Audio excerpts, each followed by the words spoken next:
नए साल की पहली सुबह थी। बच्चों ने बिस्तर छोड़ने के साथ ही मुझे और आकाश को नए साल की मुबारकबाद दी। रसोई में जाकर मैंने नव वर्ष का विशेष व्यंजन बनाने के लिए सामग्री का चुनाव किया। फिर चाय लेकर मैं बाबूजी के कमरे में गई। आकाश वहीं पिता से सट कर बैठे थे। मैंने स्टूल पर चाय रखी और आकाश से मुखातिब होकर कहा, चाय पीकर बाजार निकल जाइए, सब्जी वगैरह ले आइए। नए साल की शुरुआत गुलामी से।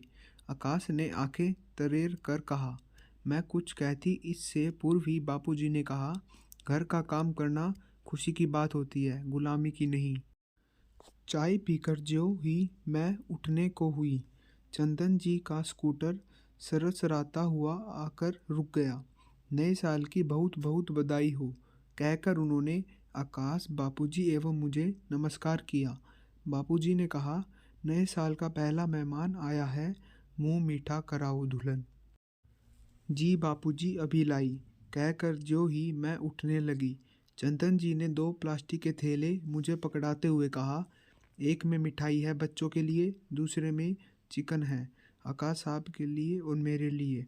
बापूजी ने शरारती बच्चों की तरह पूछा। नए साल का कैलेंडर और डायरी लाया हूँ चाचा जी, कहकर चंदन जी ने भारतीय जीवन बीमा निगम का एक खूबसूरत कैलेंडर अपने थैले से निकालकर दीवार पर टांग दिया। राजस्थानी वेशभूषा से सुसज्जित 8-10 युवतियाँ परंपरागत आभूषण से लदी नृत्य कर रही थी। पृष्ठभूमि में चमकती रेत और रेत पर पड़ती सूर्य की सुनहरी किरणें बहुत आकर्षक लग रही थी। डायरी भी बेहद खूबसूरत थी। इतना सब करने की क्या ज़रूरत थी? बापूजी ने स्नेहपूर्वक कहा। आपके प्यार और सहयोग से इस वर्ष में मैंने रिकॉर्ड व्यवसाय की दिया है। बोनस भी भरपूर मिला है।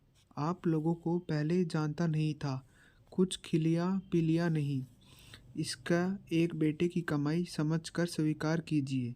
अच्छी बात है बेटे, मगर आज दिन का खाना तुम मेरे साथ खाओ, तब मुझे आनंद आएगा।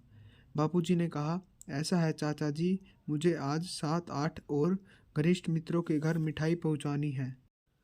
सुप्रिया जी के ससुर के लिए मछली लेनी है, इसलिए आज आप मुझे क्षमा कर दे।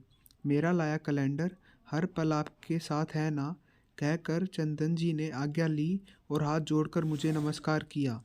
उनके जाने के बाद बापूजी ने कहा, दुल्हन का यह सहकर्मी भला इंसान है। देखो तो, सबकी रुचि के अनुसार नववर्ष की भेंट देकर चला गया। आजकल के युग में ऐसे भले मानुष दुर्लभ है। आकाश बेटे, तुम्हारा क्या विचार है? मैं आपसे विपरीत विचार रखता हूँ। मनोवैज्ञानिकों का कहना है कि अति विनम्रता, अकारण विनम्रता व्यक्ति की दुर्बलता पर बड़ा आवरण है। मुझे यह व्यक्ति मतलबी, धोखेबाज और आकाश की बात बीच में ही काटते हुए मैंने कहा, आपको तो हर बात में मनोविज्ञान नजर आने लगता है। आकरण किसी पर संदेह करना कौन सा बड़प्पन है? कॉलेज में वे सबके सुख दुख में शामिल रहने वाले आदमी हैं। ओहो, आप दोनों बहस करने बैठ गए। देखिए, चंदन चाचा का दिया कैलेंडर कितना खूबसूरत है। बेटे ने पिता के गले में बाहें डालकर लाड जताते हुए कहा, वाह, साल का नया कैलेंडर। बेटे, यह तो मछली को फंसाने के लिए फेंका गया चारा है, चारा। चंदन बीमा एजेंट है और नए नए लोगों को येन केन प्रकार आकर्षित करना उसका खास शगल है। आकाश ने मुंह बनाते हुए कहा और उठकर स्नान घर में चले गए। कॉलेज में सुप्रिया से भेंट हुई। वह मेरी अंतरंग सहेली थी। उससे मैंने चंदन वाली बात बताई तो उसने भी मेरे विचारों से सहमत होते हुए कहा, ये पति लोग भी बड़े अजीब होते हैं। हमारे मुंह से किसी की तारीफ सुन ही नहीं सकते। कोई ना कोई मीन मेख ज़रूर निकाल लेंगे। ना हुआ तो उसे आवारा बदल चलन ही साबित कर देंगे। ठीक कहती हो तुम। आकाश को भी हर चीज़ में गड़बड़ नज़र आती है, पर मेरे बापूजी बहुत भले आदमी हैं। वे ही मेरे सबसे बड़े हिमायती हैं। क्या बातें हो रही है? दूर से आते हुए चंदन जी ने कहा, जी कुछ नहीं, नई समस्या सारणी की चर्चा हो रही थी। दो पीरियड खाली रहने के बाद शाम तक क्लास सुप्रिया ने बात बदलते हुए कहा, लाइए समय सारणी मुझे दे दीजिए और कक्षाएं कैसे कैसे एडजस्ट करनी है इस पर पीछे लिख दीजिए। मैं इंचार्ज से कहकर ठीक करवा दूंगा, चंदन ने विनम्रता से कहा। सुप्रिया ने समस्या सरणी निकाली और इच्छा अनुसार हम दोनों की कक्षाएं निर्धारित कर कागज के पीछे लिख दी।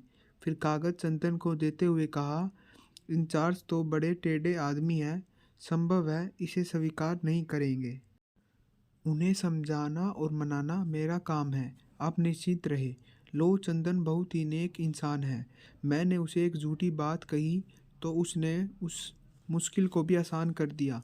सुप्रिया ने कहा, चल कैंटीन में बैठकर चाय पीते हैं। कहकर मैंने सुप्रिया का हाथ थामा और कैंटीन की ओर बढ़ गई। 20 जनवरी को चंदन जी हमारी पदोन्नति का आदेश लेकर रसायन शास्त्र विभाग में पधारे। हमारी खुशी का तो ठिकाना ही नहीं था। घर बैठे बिना कुलपति कुलसचिव की जी हुजूरी लिए पदोन्नति हमारी कल्पना से परे थी, अविश्वसनीय थी। सब ने हमें बधाई दी और एक स्वर में कहा, चंदन ने आप दोनों के लिए बहुत परिश्रम किया, उसे तो इनाम मिलना चाहिए।